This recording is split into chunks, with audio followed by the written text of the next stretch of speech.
Welcome to another podcast ng The Praying Mom.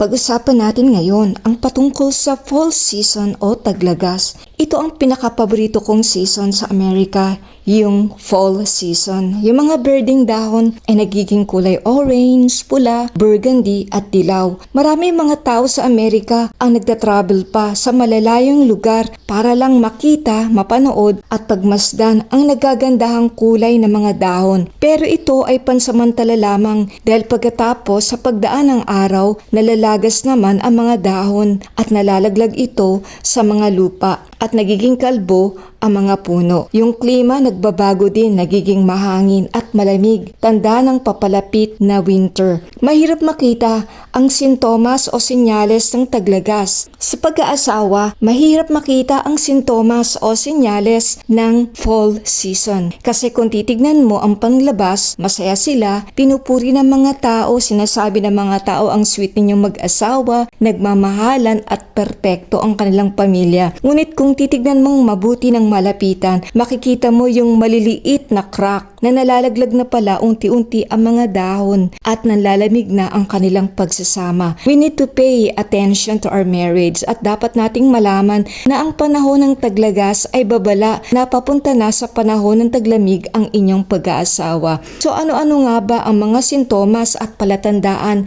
na nasa fall season na pala kayong mag-asawa? Ano ang mga dapat ninyong bantayan? Number 1, small changes. Yung nagkakaroon na maliliit na pagbabago sa inyong mag-asawa. Ang fall season ay hindi nangyayari agad-agad. Hindi agad-agad bumabagsak sa lupa ang mga dahon. Unti-unti itong nangyayari. For example, noong newlywed pa kayong mag-asawa, palagi kayong nanonood tuwing gabi ng mga love stories, romance movies, at kapag naglalakad kayo sa labas, lagi kayong magka-holding hands, may mga date nights kayo, pero unti-unti biglang sasabihin ng asawa mo na may plano sila ng barkada or may bigla ang meeting sa opisina, hindi ka na rin sinasamahan sa panonood ng movies dahil pag uwi niya, pagod na siya. Hanggang sa matatagpuan mo na lang ang sarili mo na mag-isa kang nanonood, malungkot, umiiyak. Pakiramdam mo na hindi ka natanggap ng asawa mo, you're not good enough for him, feeling mo insecure ka, hindi ka na masaya, you feel unappreciated, rejected, abandoned, at may takot ka sa puso na paano kung hindi ito maayos? Magkakaroon ka na ng doubt kung nagkamali ka ba sa taong pinakasalan mo. Finally, lalayo na ang loob mo sa kanya, hindi mo na siya kakausapin at magkakaroon na ng invisible wall sa pagitan ninyong mag-asawa. Ang taglagas ay hindi agad nangyayari. Katulad ng sinabi ko, dahan-dahan itong pumapasok sa buhay ninyong mag-asawa. Pangalawang sign, neglect o pagpapabaya. Nagkakaroon na kayo ng kanya-kanyang gusto, kanya-kanyang interes at libangan. Example, si husband may lakad tuwing linggo kasama ang barkada o kaya naman mas mahabang oras pa ang ginugugol niya sa paglalaro ng mga mobile games kaysa mag-spend siya ng panahon sa asawa niya. At si wifey naman ganun din, may lakad din tuwing Sabado ng gabi kasama ang tropa o buong maghapon nababad sa panonood ng mga Korean drama at napapabayaan na ang mister niya. Without realizing it, they grow apart. Nakakalayo na ang kanilang loob. They don't spend time together anymore gaya ng ginagawa nila noong bago pa silang kasal. Ang ending dito na pumapasok ang tinatawag na mga fling, affairs, cheating, emotional cheating, mental cheating, nanonood na si mister ng mga nudity dahil hindi na kayo komportable sa isa't isa. Neglect or pagpapabaya ang pangunahing dahilan ng fall marriage. Yung mga bagay na dati niyong ginagawa ay hindi na ninyo ginagawa. I remember noong maliliit pa ang mga anak namin, kami ng asawa ko, hinahati namin ang aming oras. Kasi homeschool ang mga anak ko, ako nagtuturo sa kanila.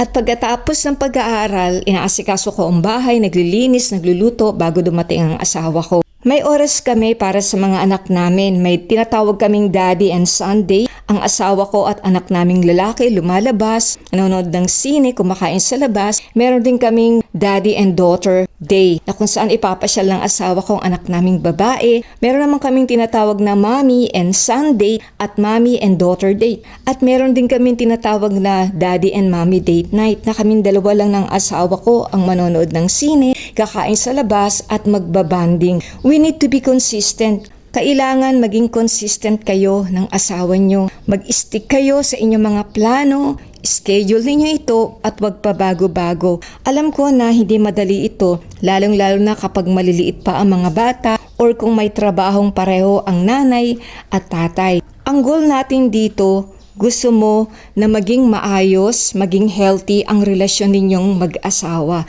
Ibig sabihin, you need to make it your goal na huwag mapabayaan ang relasyon ninyong mag-asawa. Higit sa lahat, communication is the key. Ang pag-uusap ang susi sa pagkakaisa ng mag-asawa.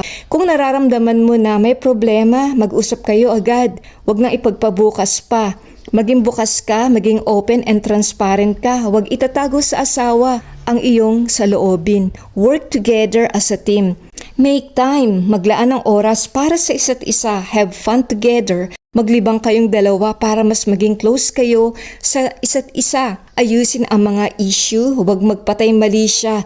Na normal lang ito sa isang mag-asawa. Marriage is a teamwork, a partnership. Dalawa kayong gagawa, dalawa kayong uupo, mag-aayos ng anumang gusot. Pareho at iisa ang inyong layunin. Susuportahan ninyo ang isa't isa, pipiliin ninyong umupo, mag-usap, respetuhin, mahalin, unawain ang isa't isa. Ang goal nyo dito ay kung paano haharapin ang mga hamon na darating sa inyong buhay. Magkasama kayong iiyak, magkasama kayong tatawa, magkasama kayong mananalangin at susuporta sa tagumpay ng isa't isa. Mahirap ang panahon ng taglagas sa pag-aasawa dahil ito ay katulad ng isang tusong kaaway. Tahimik itong papasok sa inyong relasyon. Unti-unti nitong titibagin ang matibay ninyong pundasyon. Unti-unti, dahan-dahan, tahimik itong papasok sa inyong buhay.